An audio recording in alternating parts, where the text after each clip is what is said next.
objective route is the way to go. Reading the other book, the Numpty Solutions, you see maybe why using the subjective route doesn't work so well sometimes.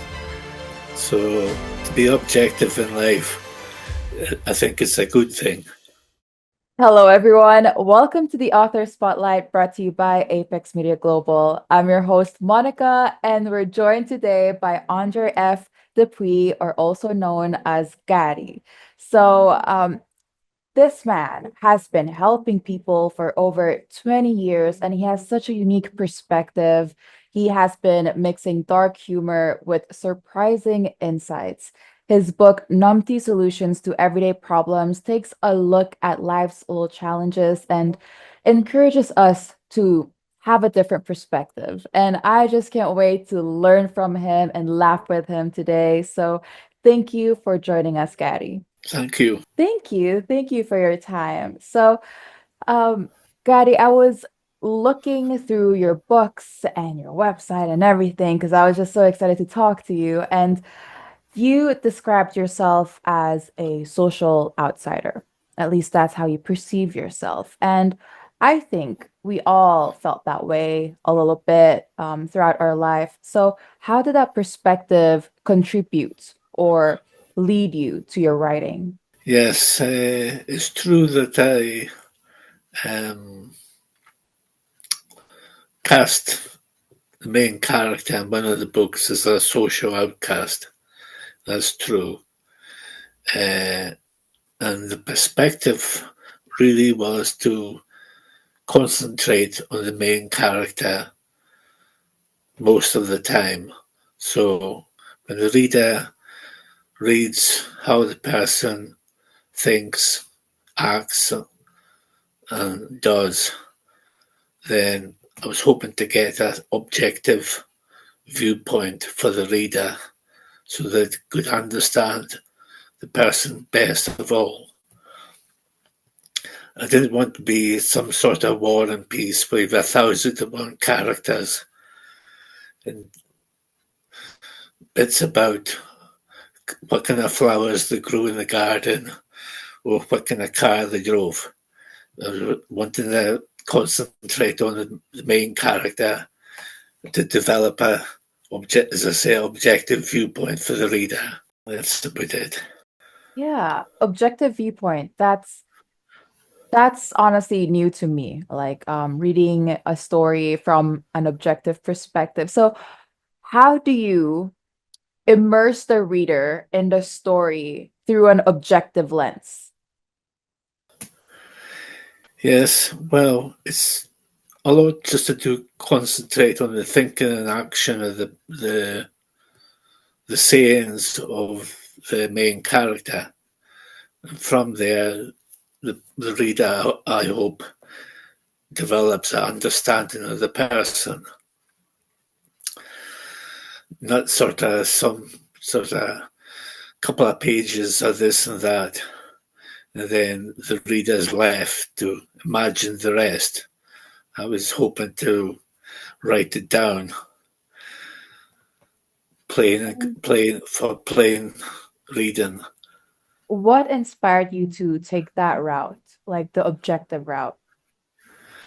Well, I've read a lot of books myself, and some of them I've read, it's difficult to gauge the characters in the books because there's a lot maybe of what they do, but not what about their thinking or saying.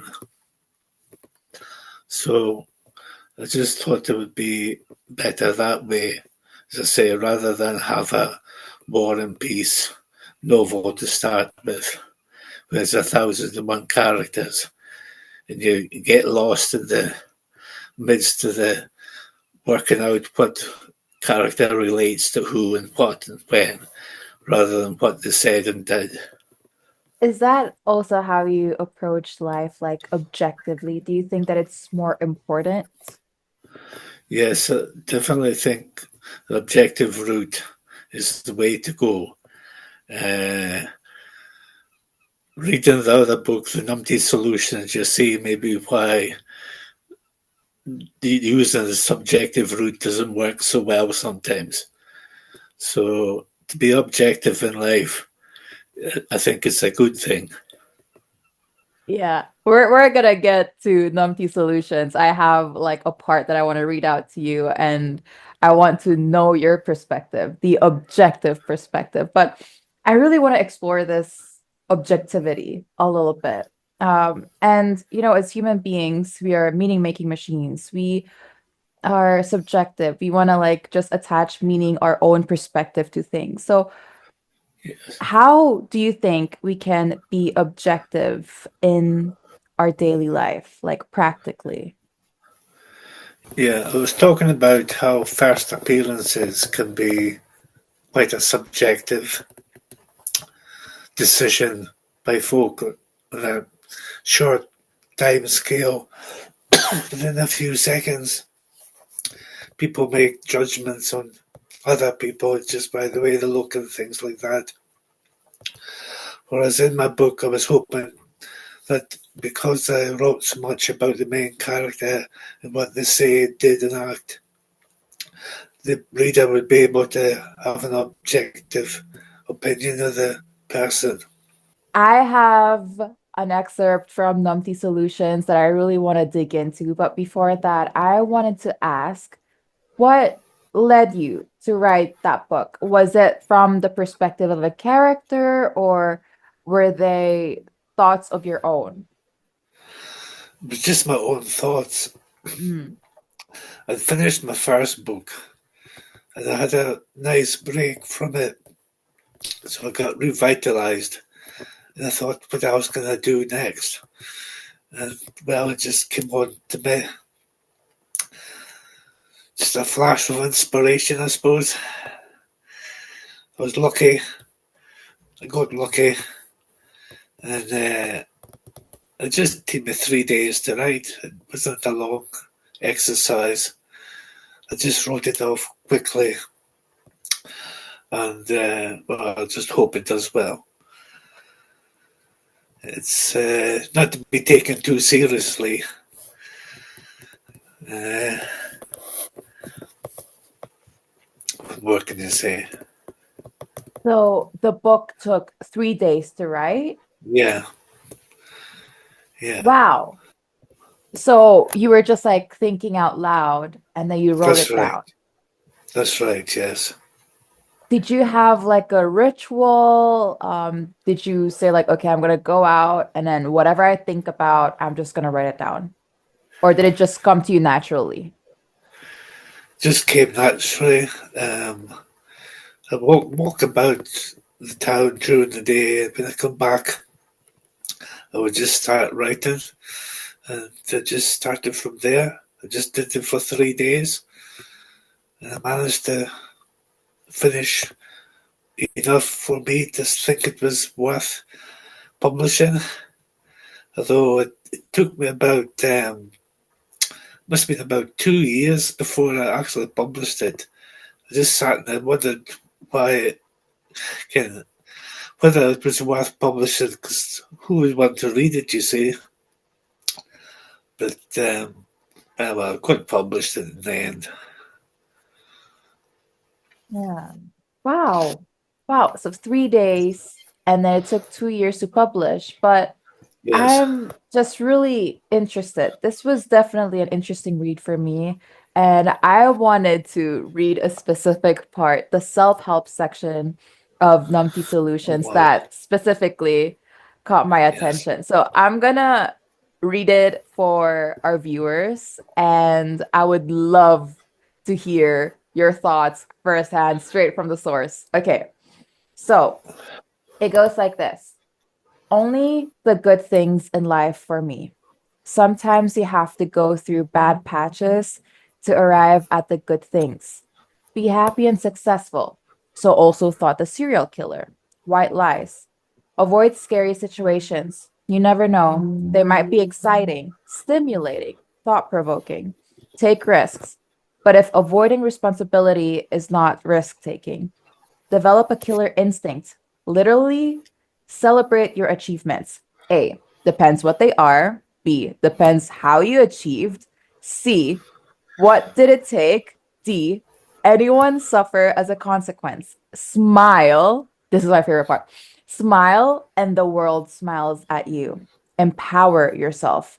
Kick ass, preferably not your own. Oops. Pride comes before a fall, apparently. The last line also really struck me. Like, what was your thought process? I know, like, I'm reading your thought process right now, but what made you then think of that? Just come as a train of thought, really. You know, you start with one, started to start with one line, and then you get another idea from that line, and it just kept on going to the end. Hmm. It's it's really interesting. And you're right. It's Say not to be something, taken seriously. Yeah. say something about the writer as well, maybe. Yeah.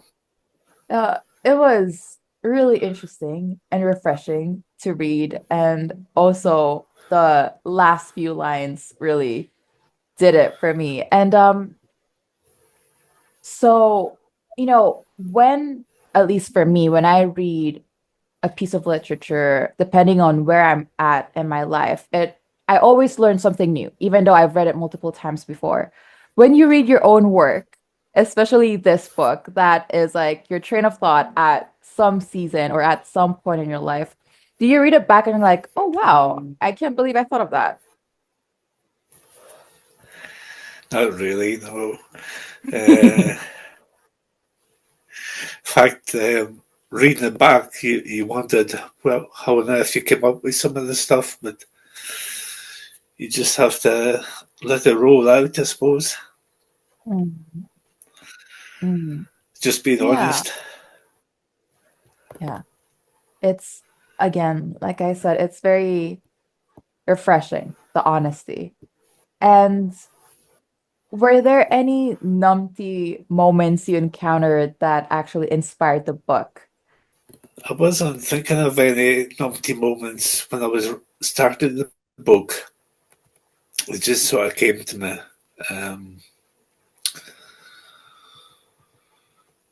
you could say my whole life has been a numpty solution book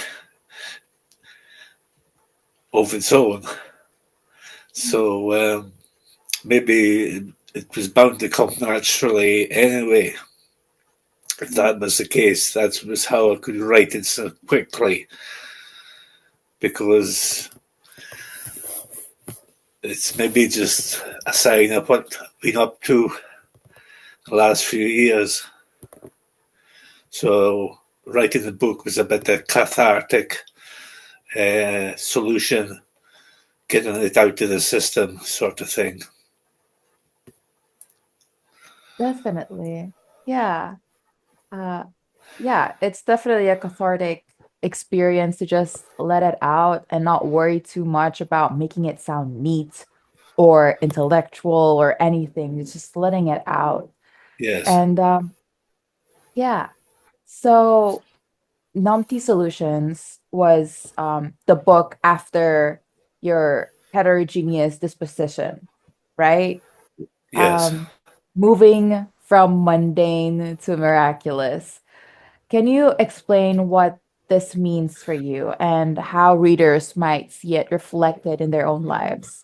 Well, um, I think a lot of times people don't realize the little pleasures pleasures in life, or the little good miraculous things that happens that you don't really notice.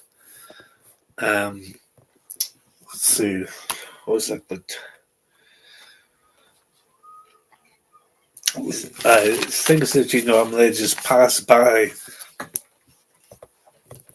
without taking much notice of them, and that's that what idea that was like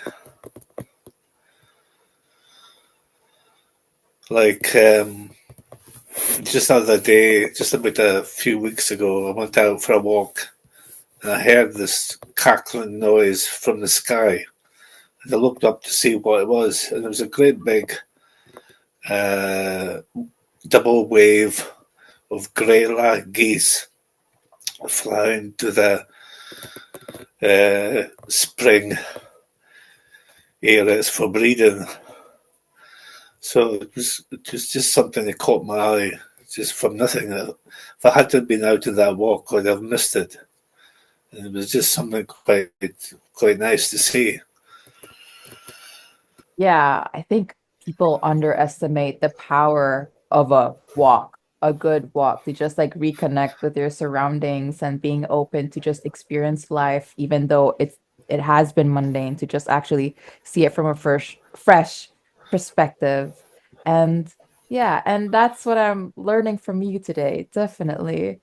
And I was also going through a heterogeneous disposition, and some parts of it I resonated with. And if I may also be honest, it felt like you're narrating most of my thoughts also.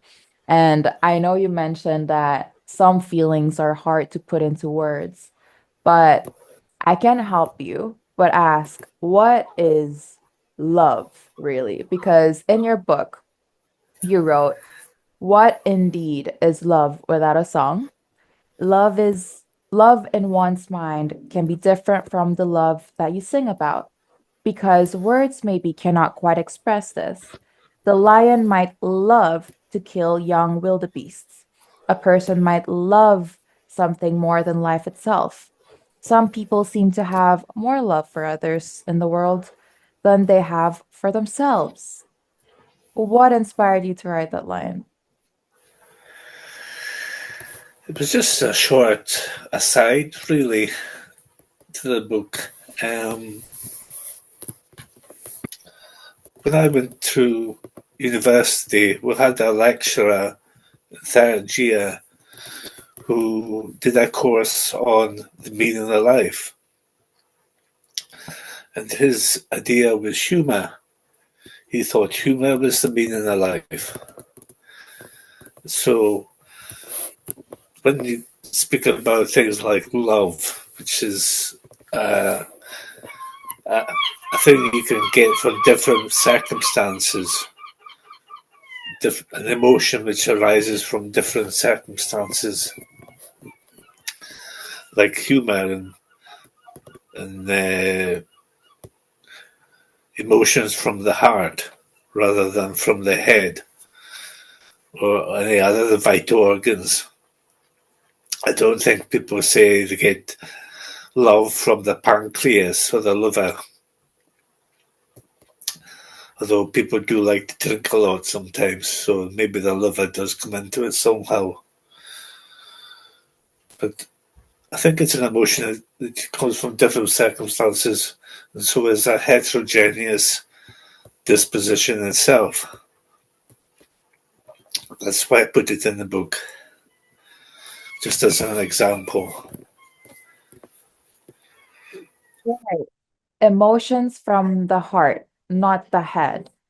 How can you differentiate, like when you go about your life, that what I'm feeling is from my head or from my heart? And how can I come back to my heterogeneous disposition? Well, if you've got if you if you use the analogy of the human body, you've got your vital organs, which is your brain, your heart, your liver, your pancreas, your lungs, the skin, kidneys, I think is another one. Most people say what they do think and say comes from the heart or the head.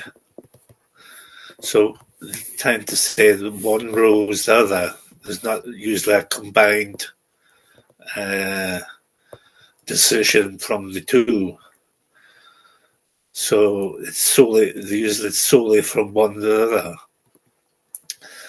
So being of the heterogeneous disposition, then love comes from both the head and the heart. So it's not something that you're fighting one against the other. It's something that you're working towards using both. I like That's that. what I was thinking. Something that you're working towards. I like Yes. that perspective. And if we haven't established already, your work is really heavy on just bringing the mundane into miraculous. Like looking at things from a fresh perspective with openness and authenticity. In your own life, what have been some ordinary moments that you just viewed as extraordinary? Well, there was one when several years ago now, even a good bit before the book was written. I was in a grocery store. I was just minding my own business. And I picked up a few groceries and made my way towards uh, the cashier to pay for my groceries. And sort of locked eyes from about 20 paces. And you could tell with the noise that the person was making as they shuffled about what they were thinking. So from that mundane sort of event, you got this extraordinary notion of what a person was thinking without them speaking about it. So that's one example. Do you think that some people are just predisposed into thinking the way that you do, or you believe that people, despite being busy or sometimes rigid and fixed in their ways, that they can also view things as miraculous? It's up to the individual person. Um, they've got the freedom to make their own life as it is, make their own bed. They lie in the bed, so that's what that is about. They make their own decisions. They've got their own free will. Uh, some people like a quiet life, and they don't think too much about what's going on in the outside world. So um, yeah, it's tricky Yeah, sometimes. yeah. Sometimes people Freedom, are just not interested, I'm afraid. that's also something that I've noticed. I guess it just works for some people, and some people are just built differently. And if that works for them, and that's good. Yeah. Um, but I really like your perspective of like how you want to be objective about something to really understand a person, but also have humor in it, but also be really open to experience. So it's like a mix of everything. And that's Yes, just makes your perspective really wonderful. And it's an honor to also really take a peek into that process. yes. So, Okay, thank you. uh, of course. Now, for your future books, do you wish to explore in different genres? What's in store? For my two books, Yes, and if you have any new ones planned. well, I'm hoping to write a new book pretty soon, starting in 2 days' time. Uh, so that's going to be interesting. I've had a look at it, and I think it's possible or plausible, if that's the word, to write another book about horse racing. It's about horse racing and horse betting. So again, I'll have to be pretty objective in that area as well. But yeah, give me something to do in a couple of days' time. Oh, It'll probably wow. take a couple of months to write. That's exciting. Horse riding. What made you wanna dive into that? Well, it's quite a difficult subject to do. It's quite a niche market as well. There's not a lot of book sales on horse race betting, so we'll just have to see if we can sell it somewhere. Or I'm sure you put some will. numpty I'll be bet. the first Put some one. numpty bet. Put some numpty bets on it, maybe. Yeah. That's definitely interesting. Yeah, I can't wait to read that too and dissect everything. Um, but before I let you go, I have a segment called What Would Gary Do?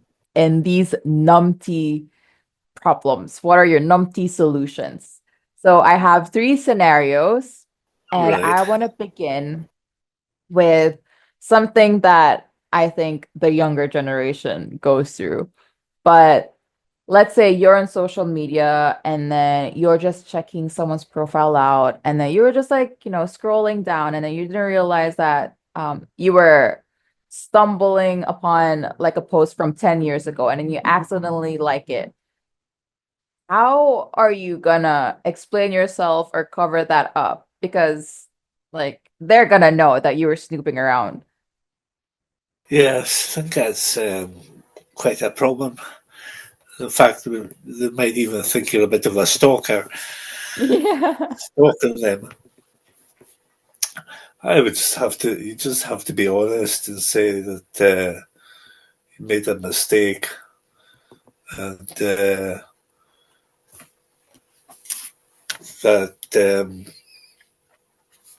you're very much interested in the person. You just happen to read back a few old texts of whatever it is and press the wrong button. Yeah. Just to say you're interested in the person, that's all. Yeah. There's a charm in that. There's a charm in honesty. And I think that's gonna break the ice too. So it depends on how you view it. Yeah. Yeah. Okay. Second question.